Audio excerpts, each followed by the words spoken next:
Would you be the jerk for refusing to bankroll your own parents who never raised you? We'll get into that in a bit, but first, am I the jerk for kicking my mom out after she brought up my deceased baby and my past addiction in front of my new boyfriend? I, 24-year-old female, am trying so hard to rebuild my life. 2 years ago, I was struggling with addiction. I got clean, I got help, I started over. A year later, I had a baby. He passed away shortly after birth from complications. Losing him almost made me relapse. I didn't. But it shattered something in me that will never fully heal. My mom, 42-year-old female, has never been supportive of any version of me. The hurt one, the recovering one, the mother, the grieving one. She only shows up when she can be the victim. She loves attention, but not accountability. When my baby passed, instead of comforting me, she said, "You shouldn't have gotten pregnant so fast after getting clean. Maybe now you'll be more responsible." I still can't think about those words without crying. Anyway, I recently met someone, 30-year-old male. He's gentle, patient, and kind. The first person who makes me feel like I'm not broken. He knows I've been through hard things, but I hadn't told him everything yet. I wanted to share my story when I felt secure. So, one night he comes over for dinner at my place. I'm nervous, but excited. Everything is going perfect. We're laughing, cooking, talking. Then my mom shows up, uninvited. Just lets herself in like she still owns me. Obviously, I gave her a spare key. We live away from family and it's just us. She immediately starts scanning him like she's a spy, asking what he does, how much he makes, if he comes from a stable family, all with this condescending tone like she's auditioning him for a job she doesn't even have authority over. Then she turns to him and says with a straight face, "Before you get too attached, you should know she already had a baby, but he didn't survive."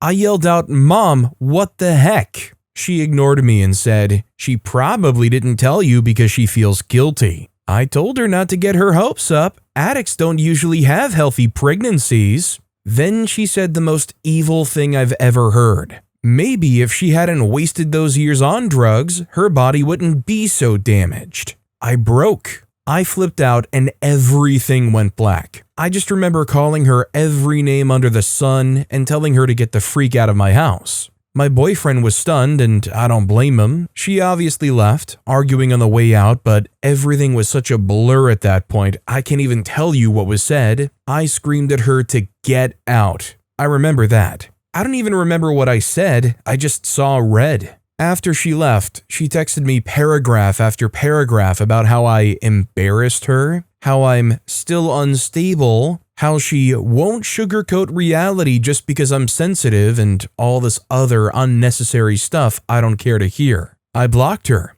Now my sister and mother are calling me dramatic, disrespectful, saying I humiliated my mother by kicking her out. My boyfriend has been nothing but supportive. He held me while I cried. He didn't judge my past at all. He didn't leave. But now I'm questioning myself. Was I the jerk? I definitely don't want to cross any lines here with what I'm saying, but it's both interesting and also devastating about how closed off OP was, and then that experience where the mom breaks in and just tears down those walls and forces OP to bear it all like that. When they act like that, really, I think it should make you take a moment and think to yourself, did they ever truly care? I mean, how do you cope with your own mom having done that? Bowman74 commented on the post, "Clearly not the jerk. Your mother said those things with one purpose and one purpose only, to hurt you. Stay away from her. Do not listen to other family members that tell you not to do so. They do not have your best interests at heart.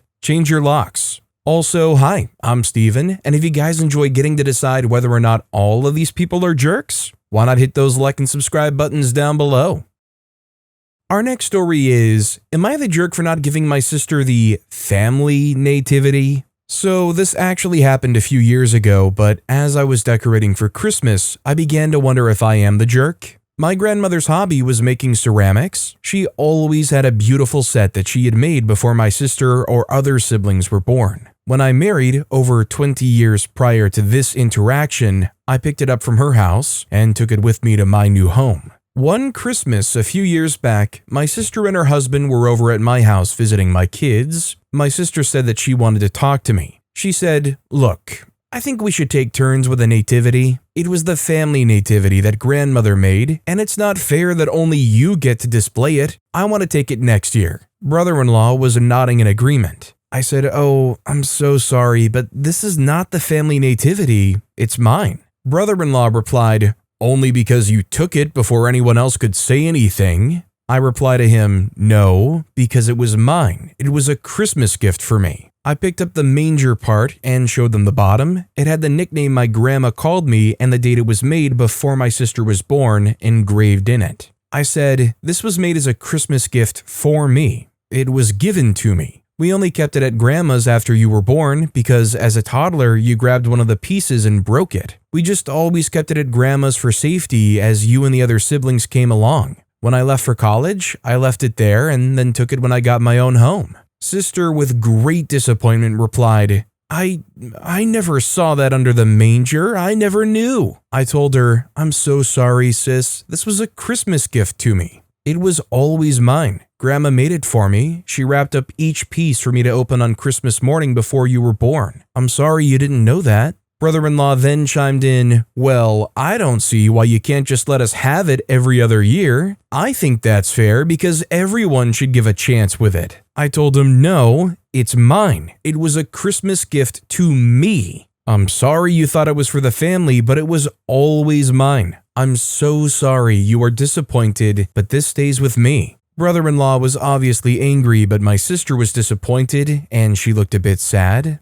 Today, as I was putting out the nativity, I started to feel a bit guilty. So, was I the jerk? Edit to add, since I see it coming up in the comments a lot. They have a nativity that brother-in-law inherited. It's an antique and valuable. Also, grandma made things for each grandchild based on their interests at the time. My sister really loves Halloween, huge yard displays and all, so grandma made this beautiful tabletop stacking jack-o'-lantern sculpture that lights up. So she and all the siblings were given things that were lovingly made by grandma just for them. So any other personal gifts for OP that they just have to share to the family? Maybe OP should start ponying up their past birthday cards to brother-in-law. Maybe he wants to read those too once in a while. And I just have to wonder, what is so special about OP's nativity that they have to have it versus any of the other mass-produced nativity things that they could buy or acquire or, hey, make their own? It's almost like you're back in childhood and you have to deal with that thing where your small toddler sibling says, "No, mine," or you have to pretend it's ours, not yours. Huffle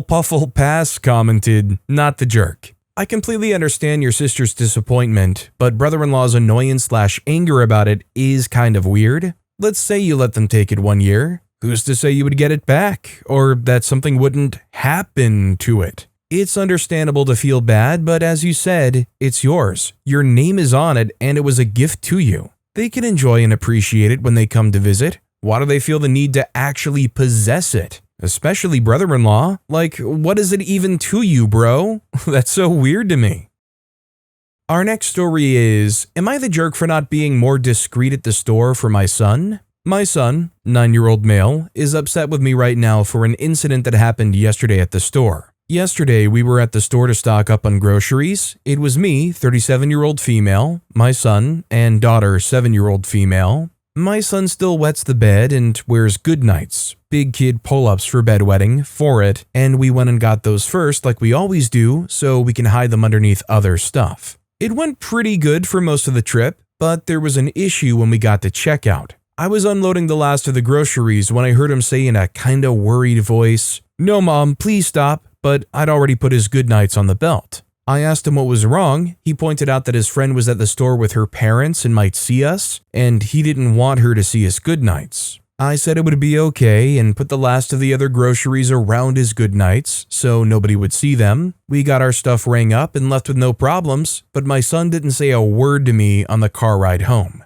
Later, I asked him what was making him so upset. He said he didn't want his friend to see his goodnights, and that's why he wanted me to stop unloading the groceries, and said I was being a jerk for not stopping, and his friend almost seeing them. I explained to him that I never meant to make him feel bad, I just needed to get the groceries unloaded so they could be rung up. But this didn't help, and he said that I was being a jerk and didn't talk to me much for the rest of the evening and was very quiet at breakfast today. I asked him if he was still upset, and he said yes, he was, cause I was a jerk. Update, I just talked to my son and apologized to him for making him feel like I didn't care about his feelings and being a jerk at the store. I told him I never meant to make him feel bad, and I was sorry I did. I promised him we will be buying his goodnights using curbside pickup from now on. We do most of our shopping at Fred Meyer's, and they offer free delivery for orders $35 and up. So making his goodnights part of a bigger delivery will work fine for us and not hurt our budget. He was quite glad to hear this, which makes me wish I had done it sooner. He accepted my apology, and we cuddled for a few minutes, and now we're about to cuddle up on the couch and watch a movie that he picks out. Thanks everyone for your help.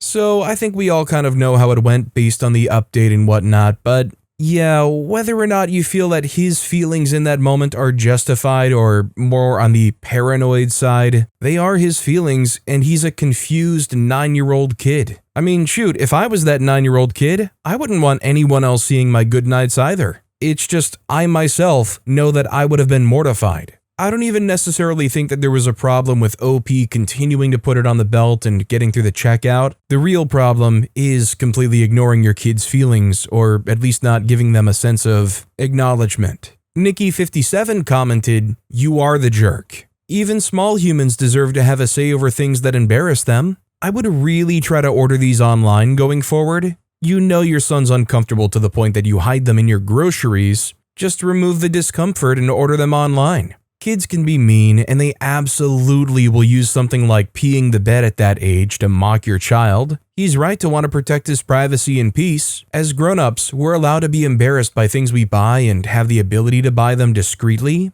Give your son that same option.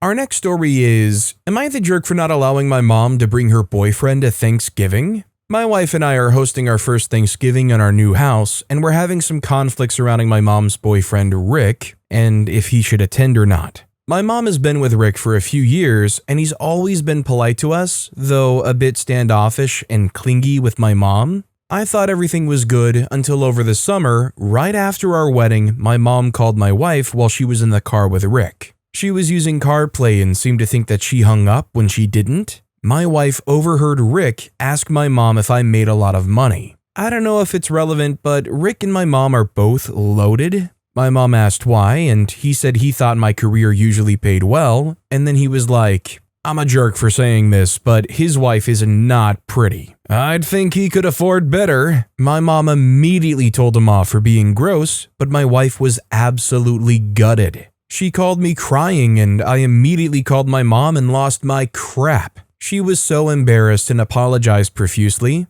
I believe my mom genuinely would never want to hurt us. But that doesn't change what he said. Rick apologized as well, but honestly, freak him. The issue is, Thanksgiving is tomorrow, and my wife never wants to see Rick again. My mom feels we're being unfair and that we should forgive him as he gave a genuine apology and he never intended for anyone to hear that. She said she's sure that we have conversations we would never want anyone else to hear. I told her he absolutely cannot come, but I really hope she will. Ultimately, my mom decided to spend Thanksgiving with Rick, and now the rest of the family is ticked at me. My aunt said that I'm a selfish brat when my mom has put me first my entire life, and my grandma said my wife needs to grow up and accept that he might not find her attractive. So I myself do not think OP's the jerk, especially if they're hosting Thanksgiving. First of all, Rick ain't family, and especially with a comment like that, I doubt Rick will ever be family to OP and their wife. Second off, you absolutely control who can and cannot be in your house. Sorry, Mom, that your super apologetic boy toy isn't allowed over at my place.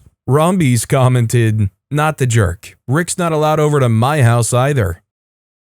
Our next story is, am I the jerk for telling my wife she should take the car if she wants alone time instead of asking me to leave the house with our kids? My wife works from home part-time, 2 to 3 days a week, and is the main at-home parent to our 2 kids. We live in a tiny apartment with very thin walls, so I understand that it is overwhelming, and she's always been a very introverted person who needs more alone time than most people. 1 to 2 times a week, I take the kids out for an hour or two so she can have the house to herself. She really appreciates it. The issue is that now she wants this every day for longer and wants me to drop whatever I'm doing to take the kids out whenever she needs space. I have obliged several times when she's been explicitly asking for it, even when it was inconvenient for me, but I've started feeling taken advantage of. I also work full-time outside the house Monday to Friday, so the home is my decompression space too. Sometimes I just want to relax and watch TV without being sent out of my own house.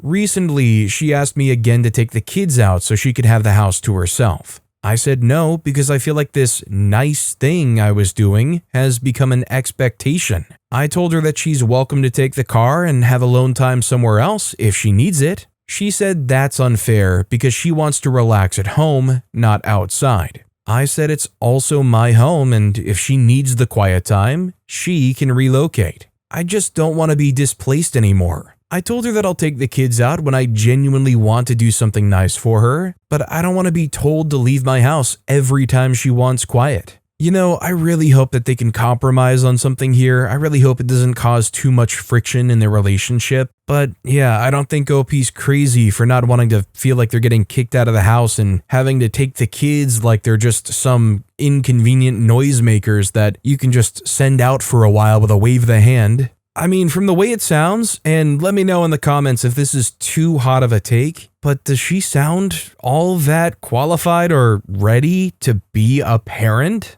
I mean, when you act and expect that every day involving your own kids? I Am Irene commented, not the jerk. The expectation she set is unreasonable, not just for you, but for your kids too. There is zero reason she can't go out herself. She's putting hardship on the entire family by making this demand when the easy answer is she can get away without disrupting everyone else's downtime and routines. It was fine when it was occasional, but now it's daily? Not okay. Our next story is, Am I the jerk? I may have ruined Thanksgiving with Jackbox. For context, ever since I was 8 years old, my older brother would go out of his way to call me gay. These jokes were constant, and I would ask him to stop, but his insults persisted until this very day, where I'm now 26 years old. I've asked him many times throughout my life to stop, and I would only be met with an answer like, "Why, bro? Is it 'cause you're secretly gay?" My brother, along with a few of my siblings and myself, all came to visit my parents today for Thanksgiving. I brought my amazing girlfriend over, and this was her first time meeting my older brother. The first thing he does is pat me on the back and say, "I'm proud of you, bro. You finally proved to me you're not gay." I booted up the old Nintendo Switch, and our family played Jackbox, specifically Quiplash 2. Everyone was throwing in dicey jokes, but a lot of my brother's jokes were targeted at me being gay or overall contained gay themes. We played a round of TKO, where he of course drew a guy sucking you-know-what and wrote my name next to it. I asked him if he's just repressing his sexuality, and to no surprise, he didn't even know what the word repress meant. So I incorporated his repressed sexuality into my Quiplash answers, and every single time all he would say is, "It's okay, bro, we all know you're really gay." Later that night, we played one last game of Quiplash 2, and I got the question, what would the worst drill sergeant constantly shout? My brother is a staff sergeant in the military, so I put a dumb answer saying, "Hi, my name is brother's name." Once that answer came up, the family went silent, and he stated how he was getting ready for bed. My mom asked if that made him upset, and he told me and my other brother that we can't take a joke and have to lash out at him. Long story short, we had a classic family meeting where I threw in my 2 cents that I don't like being around my brother because all he does is belittle me. The conclusion my brother came to is that we just won't ever be at the same family gatherings again because we don't get along. Not to mention, we are never in contact outside of these family gatherings. No phone calls, no visits, nothing. That goes both ways and probably for good reason. He then said that he was leaving tomorrow morning, and I honestly don't think we'll be seeing each other again. I acknowledge that I shouldn't have said that thing over Jackbox, but it was nice to lay everything out on the table and make my peace. He truly has a toxic nature that I don't care to associate myself with. Am I the jerk? Did I ruin Thanksgiving with Jackbox? So I think maybe you could equate this with 2 wrongs don't make a right, but I feel like honestly what OP did isn't even like That severe? I mean, if everybody was putting in some dicey jokes to begin with, the whole "what's the worst thing a drill sergeant would shout" being "hi, my name is brother's name" feels pretty tame to me. I mean, if anything, I'm surprised the brother followed that up with "OP can't take a joke." Was it necessary? No. Does it make OP the jerk? I think it's a little fuzzy on that. Flumph commented, "Not the jerk. He can dish it but can't take it. His jokes were never funny, and the fact that it seems to be the only thing he focuses on around you through 16 years tells me that he most likely is projecting and is hiding in the closet behind these jokes. Protect your peace." Our next story is, am I the jerk for refusing to cover a shared cost after my coworker wouldn't show me the break of what the money had gone towards so far? I, 24-year-old female, recently started my first full-time job after graduating. My company has an optional team social fund where each member of our small department contributes a set amount every month to cover birthday treats, team lunches, and small surprises. It sounded harmless, so I joined when my coworker Liam asked. He manages the fund, and everyone just sends him their contribution directly. Not that I suspected anything, but last month, I asked if he could give me a breakdown of what the money had gone towards so far, because I'm trying to be better about tracking my spending. My mom drilled into me that I should always know where my money is going. He said, "Yeah, I'll get it to you later." He didn't. A few days later, he didn't send anything, but he reminded me that my monthly contribution was due. I asked politely for the breakdown again. No reply.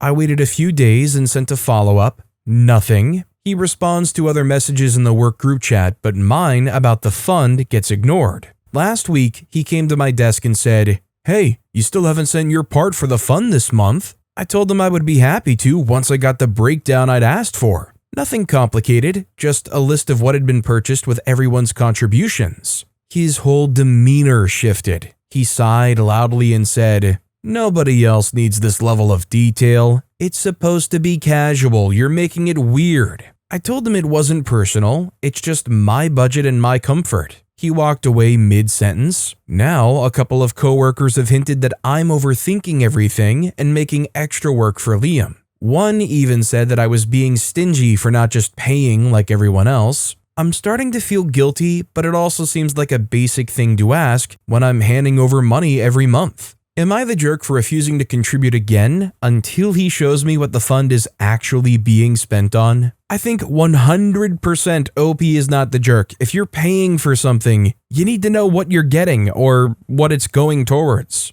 You don't just, for example, sign up to rent a place from a landlord and then just accept when the landlord shows up and says, "All right, you owe me $2,000, just hand it over whenever," with no breakdown or explanation. I mean, in a way, all OP is really asking for is kind of a receipt. Professional Copy 517 commented, "Hard, not the jerk. If it was an innocent situation like, 'Oh, I've never really tracked it. I'm sorry. If you don't want to participate this month, that's okay,' or, 'Oh, I never thought to track it closely, but I probably should track it anyway. I'll start and you can see it next month," he would not have reacted that way. No one flies to unhinged nonsense unless they're trying to cover something up by deflecting or diverting attention from themselves, except emotionally immature entitled men. He's either embezzling or he's an immature butt. Either way, not someone you should give your money to.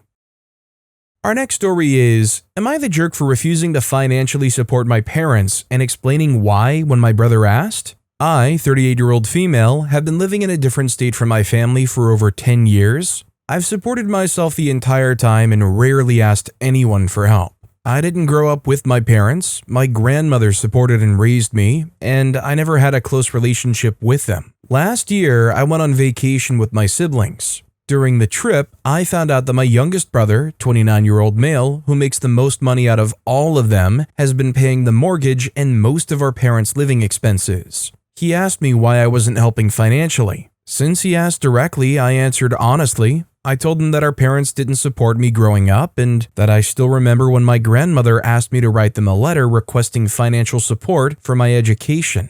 My mom wrote back to my grandmother saying she should teach me not to ask them for money because what my dad earned was just enough for them and my 3 siblings. My grandmother let me read that letter, which I don't think my mom knows. I told my brother that I contributed financially when we immigrated and that I paid rent when I lived with them for 2 years. I also used whatever money I earned to help support my grandmother, who actually raised me, until she passed away. After I moved to a different state, I've been completely on my own with zero financial help. Because of that history, I didn't feel responsible for supporting our parents now. Apparently, my brother told my mom. She confronted me via text and accused me of being disrespectful as a child. I explained my side and the experiences that shaped my feelings. She mentioned times she believes I was disrespectful, including verbal and physical conflicts. I explained that these incidents didn't happen in isolation and were often triggered by her actions, such as trying to persuade my grandmother to send me somewhere to dance for money or deliberately ruining my school uniform by putting soy sauce on it. I told her she had not treated me like a mother should when I was growing up.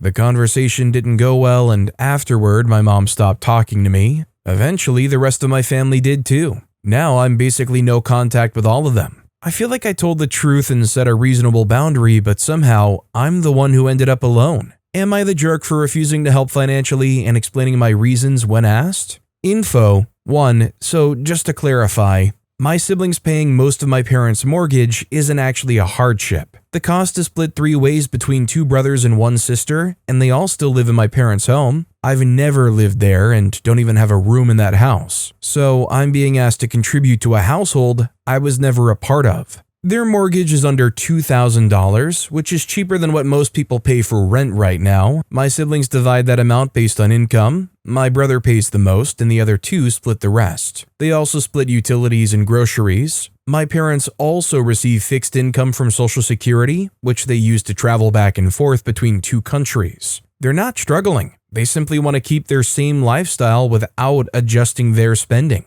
I'm married and we don't have kids yet. My husband and I set up our finances so either one of us could cover all household expenses alone if necessary. That's intentional for if I get pregnant, I'd be able to stop working for a while without financial issues. My parents and siblings see that stability and assume it means I have extra money to give them, basically because my husband could support me. Realistically, they could sell their house and make a significant amount of money, which would easily support their retirement back in my home country. My siblings are in their late 20s and early 30s, so they're fully capable of moving out, renting their own places, and building their own independent lives if they wanted to. But that's not what they're choosing to do. Living together is simply cheaper for everyone involved, and it benefits all of them. That's their choice, but it doesn't mean I'm required to subsidize it. So no, I don't think I'm the jerk in this situation, which is why it's confusing to be treated like I am. 2. Soy sauce was the most accessible thing for her to use because it was one of our main seasonings at home. When I was a teenager, school meant everything to me. It was my escape, and the only path I saw toward a better future. Damaging my uniform wasn't random, it was the easiest and most effective way for her to hurt me. It was a big deal too because I only had one uniform, which means I hand wash it as soon as I get home, then let it air dry overnight and wake up early in the morning to iron it. I basically had to hand wash it and dry it using an iron just to make it to school that day. Think of it like someone deliberately pouring red wine on a wedding dress. It's meant to destroy the one thing they know matters most to you. 3. Yes. During that time, going abroad to dance is often used as a cover-up to lure girls into trafficking. It's presented as legitimate work, but many end up exploited once they get there. I hope that helps clarify it. So I'm not gonna lie, I just got some absolute whiplash from OP clarifying number 3. I don't even necessarily remember OP mentioning going abroad to dance earlier in the post. I know they said their parents went back and forth, and to be fair, I do remember OP's mom telling the grandmother to try to make OP dance. If there was ever the most absolute slam dunk, not the jerk, I think this could be easily one of the top. OP wasn't raised by these people. OP was disrespected by these people at every possible turn. These people wanted to traffic OP. I feel like I can be a pretty creative guy, but if you gave me the task of trying to come up with some creative lunatic explanation as to how OP could be the jerk, it might take until the inevitable heat death of the universe for me to figure that one out. Jocelyn 1973 commented, "Not the jerk." Perhaps it's normal in your culture to have parents abuse and neglect their children and guilt trip them for as much as possible, after which the children are obligated to take care of their parents while these parents should be working to take care of themselves and their future, but in other cultures, this is not the case. Adults are supposed to take care of themselves, of their own future, and of their children while they're minors and unable to take care of themselves. If I were in your shoes, I probably wouldn't mind all that much to be shut out of a family that neglected me and now dares to have financial expectations of me. But with that being said, that's all the time we have for today. Now, if you want to hear another absolutely crazy Am I the Jerk Here story, check out that video on the left. Or if you missed my latest video, check out that video on the right. That said, I'll see you all next time with some more stories.